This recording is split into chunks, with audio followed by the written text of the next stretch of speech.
Trying to get away with such a ridiculous lie. When will you stop living in a student's fantasy world? After rescuing a beautiful girl, I missed my company's new employee orientation. When I explained the situation to the company's president, Mr. Smith, he refused to listen to my explanation and assumed that it was a lie. Then he mocked me. Sure, it sounds like something out of a comic book, but a little fact-checking wouldn't hurt, right? A trash who chooses a girl over the company isn't needed. You're fired. No matter how much I explained, he wouldn't believe me, and eventually, I was fired. My career ended on the first day I was supposed to start working. As I was devastated and in despair, the HR manager, Kevin, burst into the office with a panicked look. My name is Brandon. I'm a guy who just graduated from college not long ago. College life was, well, enjoyable, but I felt like doing the bare minimum. I only made a few friends in college and didn't join any clubs or sports teams. I've never had a girlfriend in my life. I just watched other bright and happy students with envy. I'm convinced I was a shadowy presence. Why am I so gloomy? One day, while riding the train, I pondered over this. In elementary school, I seemed like a normal, cheerful kid. I used to run around the playground with friends during breaks and hang out at friends' houses after school, playing games, and had a great time. I remember getting excited about sports days and other events. Perhaps I was happy and fulfilled back then. My middle school years. From 6th to 8th grader, I felt like I spent less and less time with friends. I was still obsessed with games in middle school, and as my classmates began to shift their interest to fashion and music, we had less in common. I even went against the trends on purpose. Still, there were friends from the same elementary school and middle school. There were a few, but I had gaming buddies. My social circle started narrowing around this time, I guess. In high school, my social circle became even smaller. My middle school gaming friends went to different high schools, and we only occasionally talked or chatted while playing games. Spending more time alone playing games, my social circle shrunk even more. I got caught in this negative cycle during this period. Eventually, even talking to people became a hassle for me. I did work part-time, but spending money on branded items or concerts of popular artists seemed silly. After all, I had no interest in anything but games. In college, my loneliness accelerated. My gaming friends got jobs and we couldn't find time to meet, so I spent more time alone. I met a few unsociable people like me in the group activities or lectures, but only a handful. While others enjoyed their vibrant campus life, I spent 4 years quietly in the background. Thinking about it, it all makes sense. I was too preoccupied with games to join in with my classmates. I didn't try to keep up with their topics. As a result, my social circle became limited, and that's why my gloomy personality formed.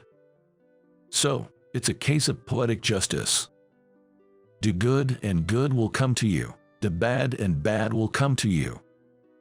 So, if you do nothing, it's only natural that nothing comes back to you. I couldn't make friends because I didn't try to. Indeed, it's a well-coined phrase. Listening to the train's clatter, I simultaneously admired the phrase and despised myself. Without any change, I was already 22 years old. As I was about to start my career, I wondered if I could change my gloomy self. Then, strangely, I started to feel excited about it. The only bright spot in my life was getting an offer from Company A. Company A is a small electronics manufacturer. I first encountered their products in high school and have been impressed with their quality and design ever since. I literally jumped for joy when I received a job offer from them. No exaggeration. Today, the new employee orientation of Company A is going to be held. I will make a fresh start, and as a member of society, I will abandon the dark, naysaying, pathetic self I have been. Let's be reborn anew. With that resolution, I left home this morning. The venue is in a hall in the city, not too big since it's not a mega-rich company. I had everything ready from the night before, but I got a bit rushed leaving and will arrive just in time. I'm not going to be late, so it should be fine.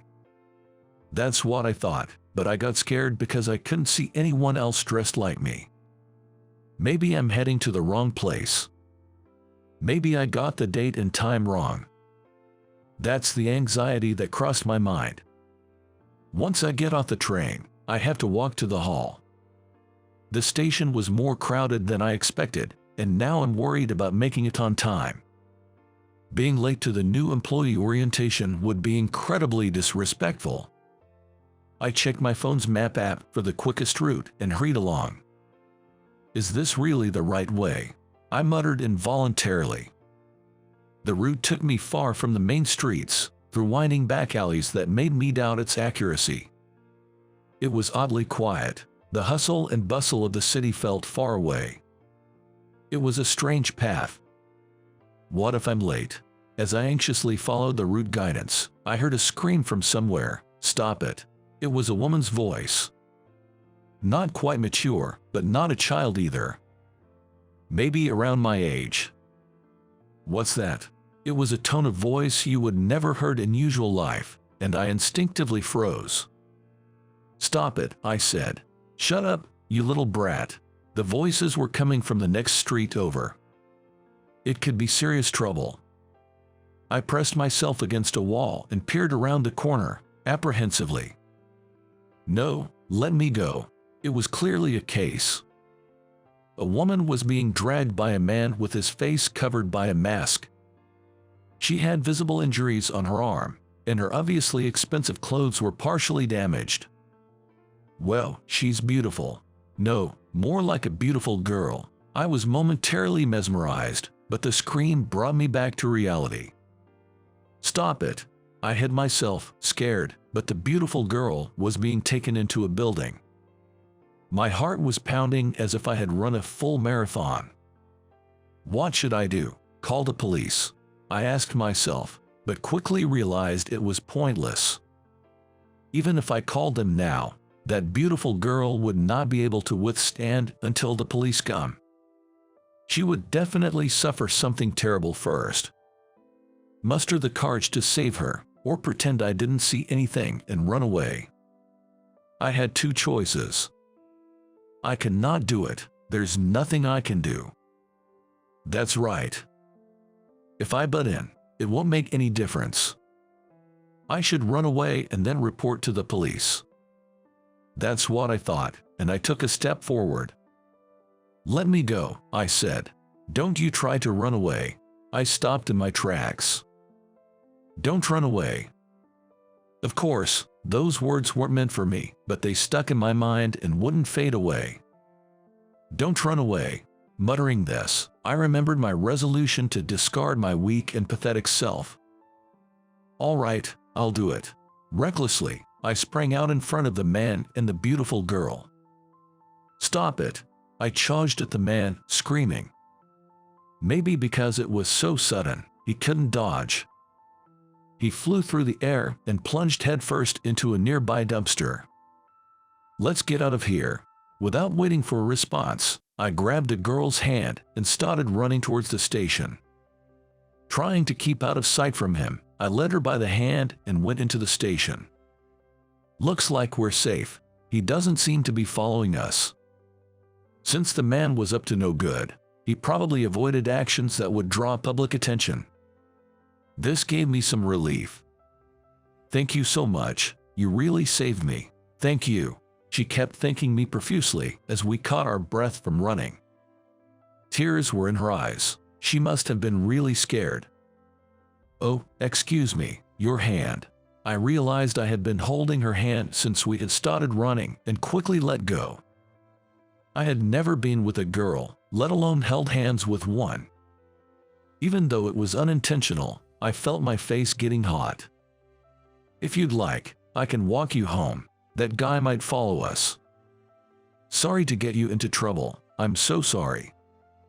She kept apologizing as I asked her for the nearest station, and after 2 transfers, we arrived. She didn't seem to know much about how to take and change the trains. With her fancy attire, maybe she's some kind of rich girl. I asked for her address and followed the route on my cell phone for about 10 minutes from the station. We arrived at a huge, lavish mansion. To someone like me, living in a tiny, shabby apartment, it looked like a royal palace. Dad, a portly man with a beard, was standing at the gate. As soon as she saw him, the girl ran to him. "Ava, I was so worried. I'm glad you're safe." So her name is Ava. She jumped into her dad's arms, crying. "Right, Dad, I was about to be kidnapped, but this man saved me." After a joyous hug and kiss, Ava said this and gestured towards me with her right hand. Her dad looked at me and said, "Oh, is that so? My daughter was in your care. I'd like to thank you properly. How about joining us for dinner?" "No, it's nothing." Suddenly, I remembered about the orientation. A chill ran down my spine, and I felt my back freeze. My watch pointed to the time the orientation had already started. "I have a prior commitment. Excuse me." I took off my suit jacket because it was getting hot and carried it under my arm as I ran toward the station. "Hey, you." Just a few steps away, Ava's dad called out to me. I turned around, thinking what it could be, and saw him holding a shiny black object in his hand. "You dropped your pen." "Thank you so much. It was my pen. A gift from Company A when I got the job offer." It was elegant, black with the company name engraved in gold. "Goodbye." I took the pen, threw it into my bag, and started running again. Should I have at least told them my name? When I arrived at the orientation venue, it had already finished. Wondering what to do, I wandered around and came across a luxury car in the parking lot. The car stopped right in front of me, and the driver's side window rolled down. "Oh, it's you," the driver said, looking puzzled. It was Kevin, the HR manager, I suppose. I remembered meeting him at the interview. "Sorry, my name is Brandon, a new employee. I'm sorry for being late to the orientation. I just got here." "Is that so? Well, what to do?" Kevin seemed more amiable and during the interview. He is considering my situation despite my unexcused absence. Suddenly, I heard a voice from the back seat. "It's fine, Kevin." Then the rear window began to roll down. "Brandon," I was surprised. Sitting in the back was Mr. Smith. He is the president of Company A. I had been fascinated by the company's products and knew his face and name well because I had thoroughly checked their website and brochures. "The orientation's over for today. Be at the office by 8 a.m. tomorrow, okay?" "Yes, I understand. I'm very sorry." I apologized to Mr. Smith, but he started rolling up the window midway. Naturally, it seemed I had made him angry. "Kevin, drive on." "But shouldn't we hear out his circumstances?" "Just go, I'm busy." I overheard the conversation between Mr. Smith and Kevin. Kevin looked helpless as he nodded to me and rolled up the window. I nodded in return, expressing my apology. Soon, the luxury car drove off into the road. Kevin looked down. I thought for a moment, but considering my own situation, I had no time to worry about others. I felt a sense of despair, or maybe emptiness. Anyway, I was incredibly worried about what would happen from tomorrow onwards. The next day, after the daily morning assembly at work, the instruction was given to the new employees in the office. "First, you all need to learn about our products. Here are some magazines related to our products. Please take one each." We were to read the magazine articles, learn from them, and compile a report with our thoughts and what we learned. This was the first task for all the new employees. "Once you've written it, bring it to me. If it's okay, spend the rest of the morning reading other articles." Everyone seemed to be struggling. but for me, it was an easy task. I already knew a lot about Company A's products, so it was simple. I could probably write the report without even reading the articles. However, I might discover something new, so I decided to skim through them. During the task, I heard yelling from the back of the office. I involuntarily looked in that direction. "What the hell are you doing?" The one shouting was Kevin. He was sitting in his chair, scolding 3 young female employees. He looked nothing like the Kevin I saw yesterday, almost like a different person with a scary expression. The women he was yelling at kept putting their heads down, with the tears welled up in their eyes. Suddenly, I remembered Ava from yesterday. She too had tearful eyes and put her head down, but it felt different from this. "Submit a corrective plan by today, understand?" "Yes." They responded, their voices trembling. Kevin gestured with his hand for them to leave, and they dispersed. At the same time, a colleague next to me nudged me with his elbow. I turned to him, and he whispered, "That's the guy from the interview, right?" "Yeah, Kevin." "He's really scary, isn't he?" "Yeah, he is." "Oh dear, no way." After saying that, he returned to reading his magazine. I secretly glanced at Kevin again, and he was sitting with his elbows on the desk, holding his head. I had just finished writing the report and was about to submit it. The office door banged open, and Mr. Smith appeared. Led by senior employees, everyone stood up. "Oh, it's you, Brandon. Come here for a moment." "Yes." I was led to Mr. Smith's office. The luxurious decor and comfortable-looking reception set caught my eye. "You know why you've been called here, don't you?" Mr. Smith sat on the desk, crossing his legs and arms, and began to speak to me. I understood very well why I had been called. It was a concern that kept me up last night. It's about my unexcused absence from yesterday's orientation. "That's right. I'm truly sorry." I apologized sincerely. I tried hard to convey my deepest apologies. Eventually, Mr. Smith told me to stop it. "First, tell me the reason. It wasn't oversleeping, was it?" I hesitated a bit. The reason for my absence was like something out of a comic book. But I couldn't lie about it. I decided to be honest. I made up my mind to do so, denied the sleeping over theory, and then began to explain. I was rescuing someone. Rescuing someone. Yes, a young girl who was almost abducted. I encountered the incident in an alley near the venue and helped her escaping, then escorted her home. As I said this, Mr. Smith, still crossing his arms, looked at me with a serious face. After a while, his face began to crumble.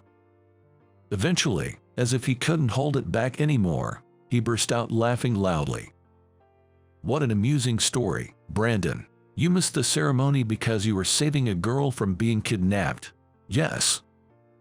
"That's hilarious. It's been a while since I laughed this much." Needless to say, his laughter was likely tinged with ridicule. After a good laugh, Mr. Smith returned to a serious expression. But though he seemed to be holding back more laughter. "Trying to get away with such a ridiculous lie. When will you stop living in a student's fantasy world? It's not a lie. Maybe I should have reported it right away, but it seemed harsh to be labeled a liar without any fact-checking. No matter how much I insisted it was true, he wouldn't listen. Is this how you plan to conduct yourself as a professional? A trash who chooses a girl over the company isn't needed. You are fired." For a few seconds, I couldn't comprehend his words. When I did, my body shook and I broke out in a cold sweat. "Fired? That can't be." I said. "We don't need you. A liar like you will surely hold everyone back. Now, leave." My vision blurred with shock. I had finally joined my dream company, Company A, only to be fired. Well, maybe it was inevitable. I had meddled in something unnecessary. I resignedly accepted it and replied, "I got it." Just at that moment, the door to the Kevin's office suddenly banged open. "Hey, Sam." It was Kevin, looking quite flustered. His forehead was sweaty. It seemed like no trivial matter. "What's going on, Kevin?" Mr. Smith appeared annoyed at the intrusion. But Kevin was still not composed. "Watch the news, please." "The news?" Mr. Smith turned on the TV, visibly irked. A large screen TV came to life, showing a news program.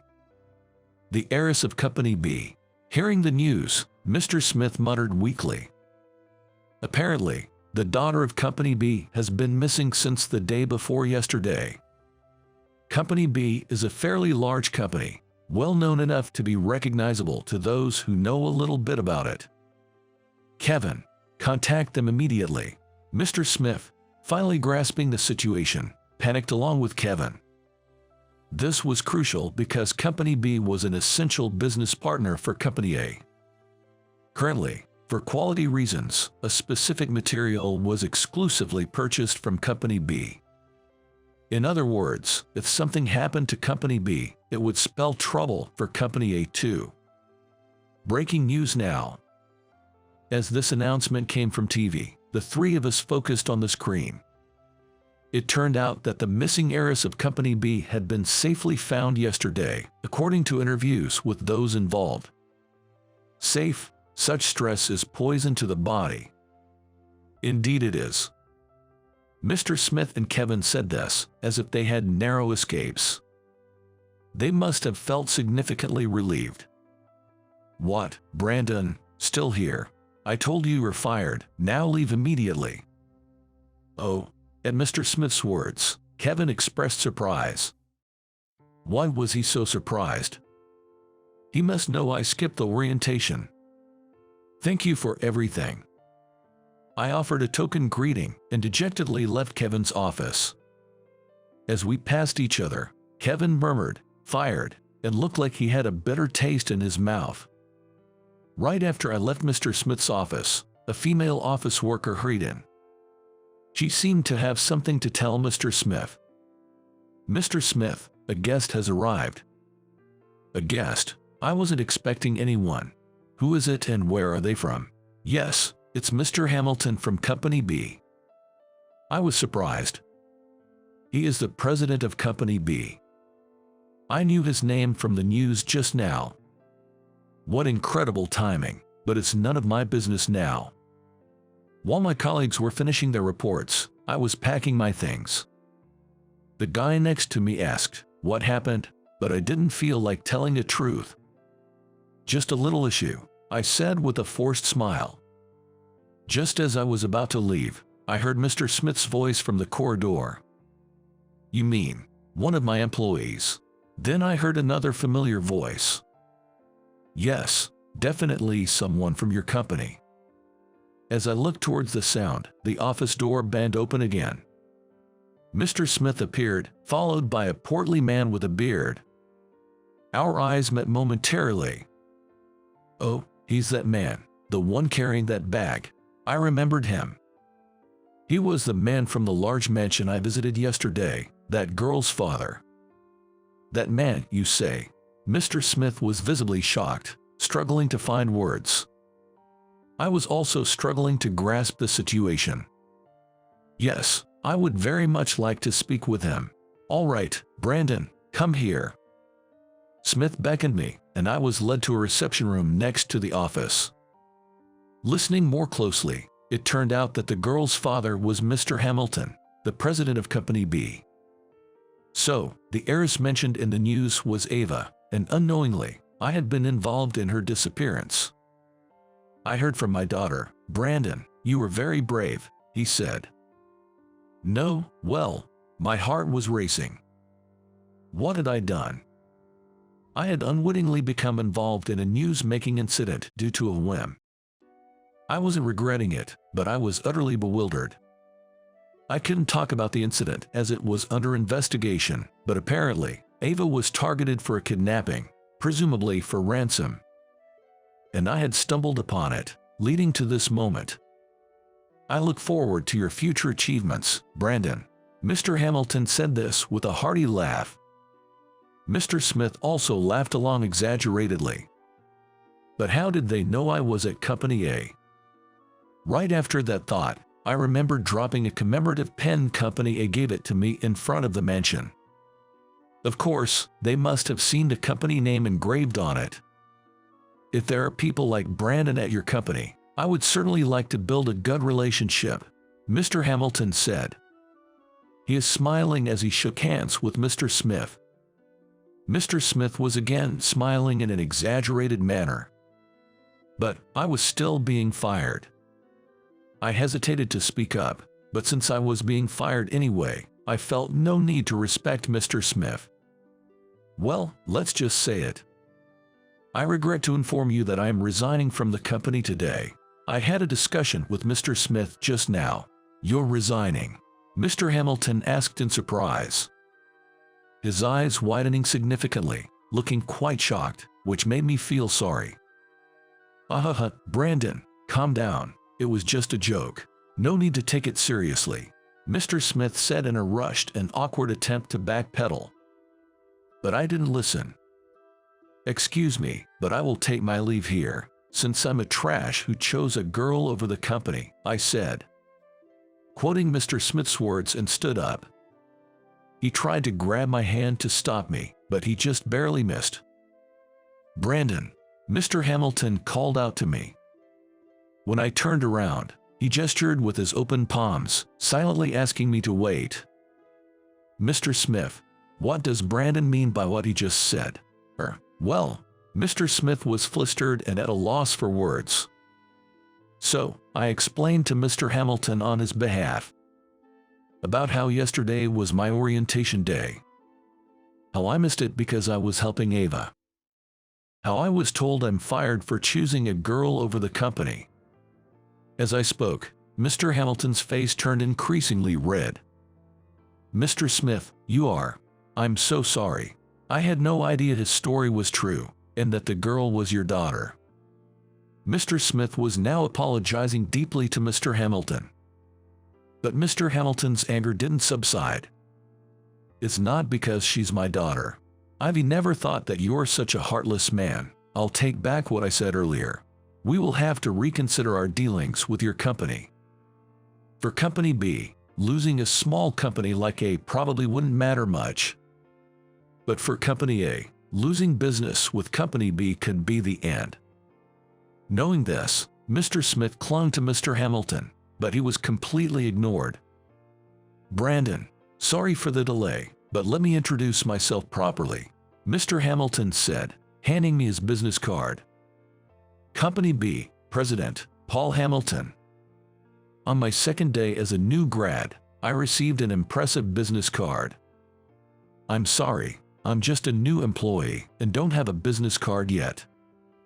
Is that so? Then, may I have your phone number? I would like to thank you properly at a later date. Certainly. Thinking it rude to refuse, I gave him my phone number. Well, I must take my leave now, since I'm fired. I'll be leaving too. We both left the reception room. Mr. Smith tried to reach out to us, but both Mr. Hamilton and I just gave him a cold look. Without saying a word, without extending a hand. He was crying uncontrollably, soaking the floor with his tears. It was a pitiful sight. In the hallway, I crossed paths with Kevin. He looked at me with a sad expression and slightly nodded. He's been a strange person since yesterday. While thinking this, I nodded back and left the company. A few days later, while lounging at home, I received a call. It was from Mr. Hamilton. Hello, this is Brandon. This is Paul Hamilton. Thank you for the other day. After some standard small talk, the conversation moved to the main topic. To your house. Yes, I thought it would be nice to have dinner with you. My daughter also wants to properly thank you. I was surprised by the unexpected invitation. recalling the grand mansion I had seen that day. The mansion in my memory might be somewhat glorified, but thinking of going there again made me nervous. "Yes, I'll come." "Good, we'll be expecting you." It felt awkward to be thanked, but respecting their wishes, I decided to visit their house. Upon arriving at the Hamilton residence, it was indeed a breathtakingly grand mansion. When I rang the bell and announced my name, a housekeeper came to greet me. I didn't feel out of place, but then I realized that having a housekeeper meant they're living in a completely different world from me. The hallway was adorned with numerous decorations, almost like a museum. Feeling intimidated, I followed the housekeeper until I saw Mr. Hamilton at the end of the corridor. "I've been waiting for you. Thank you for inviting me today." I was led to the living room, where the lavish interior struck me as even more opulent than the hallway. Having compared the hallway to a museum, I was at a loss for words to describe the living room. "Brandon, Ava." From the back of the room, Ava, dressed in a magnificent gown, appeared. She wasn't literally glowing, but she was dazzlingly beautiful. So elegant and stunning, the thought of having held her hand made my face heat up again. We had a splendid lunch. It was incredibly delicious, but as an ordinary person, I didn't even know the names of most dishes. "By the way, Brandon," Mr. Hamilton said. It sounded a bit more intimate than before. "Yes. What do you think of my daughter?" "What do you mean?" "I would very much like you to be my son-in-law." "A son-in-law?" "Oh, no way. A son-in-law?" "Dad, wait. Well, it was undoubtedly a happy proposition. But being the first time in my 22 years of life to hear such a thing, I could only laugh, unable to react otherwise. I'm still the same hesitant. "Well, think about it." "Yes, I will. I will definitely consider it positively." I thought that in my mind, and my face heated up again. I couldn't help but notice that Ava also seemed to be blushing. I stayed until dusk and then decided it was time to leave. Considering the time, I couldn't avoid the packed trains, which made me feel a bit depressed. As I was heading towards the gate, a luxurious car was parked outside. "Come on, Brandon, get in." Apparently, it was Mr. Hamilton's private driver, and he was offering to drive me home. I appreciated their warm hospitality, and thankfully accepted the kind offer. "Thank you for the meal. Come again any time. Ava will be waiting." As Mr. Hamilton said that, Ava, standing beside him, raised her hand slightly and smiled gently before speaking. "See you again, Brandon." That night, my heart raced until I fell asleep. A few days later, I received a call from Company A. Reluctantly, I answered. "Hello, this is Kevin from Company A." When I asked what he wanted, he said he had something to discuss and wanted me to come to the office the next day. Honestly, I didn't want to go. I think Company A's products are great, but as long as Mr. Smith is there, I have no desire to be part of their circle. "I'm sorry, but I was fired." "Please, I really need to talk to you. This isn't something Mr. Smith is involved in." He insisted it was a personal request from him, not related to Mr. Smith. After several refusals, he persuaded me, and I reluctantly agreed to go. I had no hard feelings towards Kevin, after all. The next day, I arrived at 8 a.m. and attended the morning assembly. I could feel my former colleagues' stares. "Now, Kevin, please continue." "Yes." Kevin stepped onto the stage. I noticed that Mr. Smith was nowhere to be seen. He usually sat by the stage, crossing his arms and legs.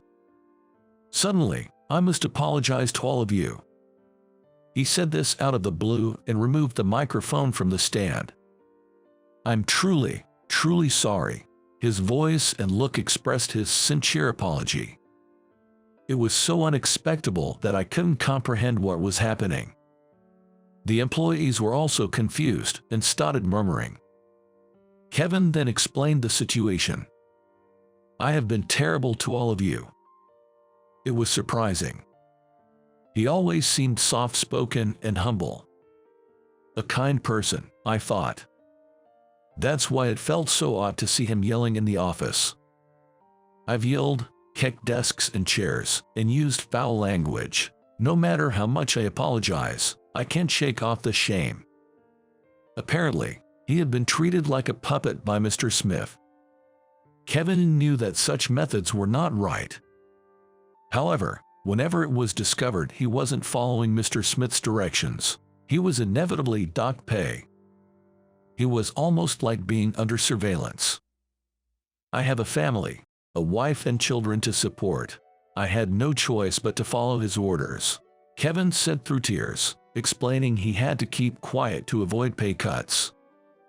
I'm deeply sorry. He apologized again. He really seemed like a good person, just as I had thought. I just remembered his helpless face on the day of the orientation. The next day, holding his head in distress. The bitter expression on his face. The sad look when he lowered his head in the hallway. All these must have been his true feelings showing through.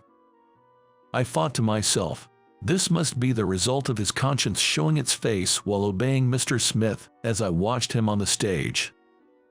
After the morning assembly, Kevin and other executives personally informed me that my dismissal had been revoked. Kevin in particular, when he spoke with me during the third round of interviews, recommended me for the position, saying that I would love to hire him.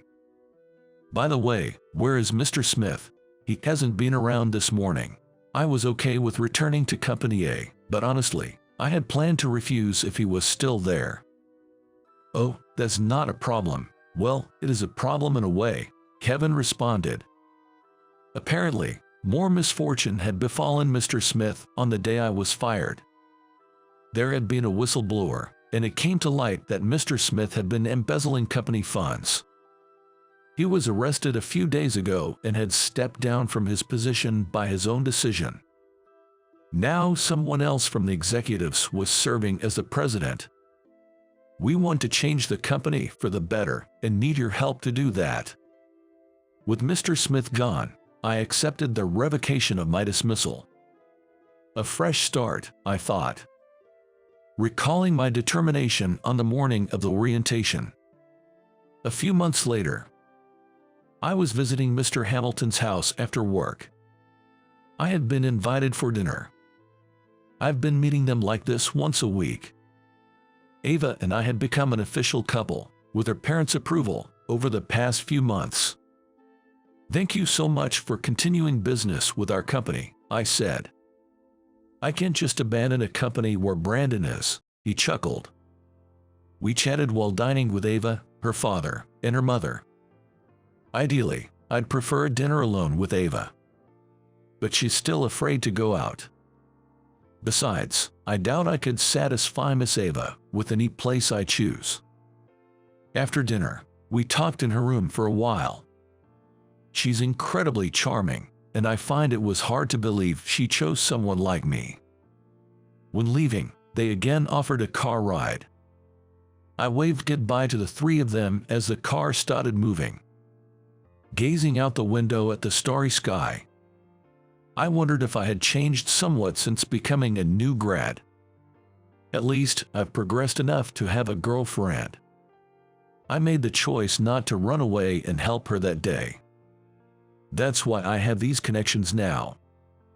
Former President, Mr. Smith lost everything by drowning in his greed. Which means, it's a case of poetic justice.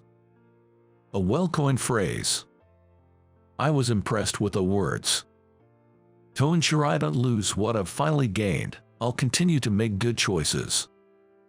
That's what I vowed, under the starry sky.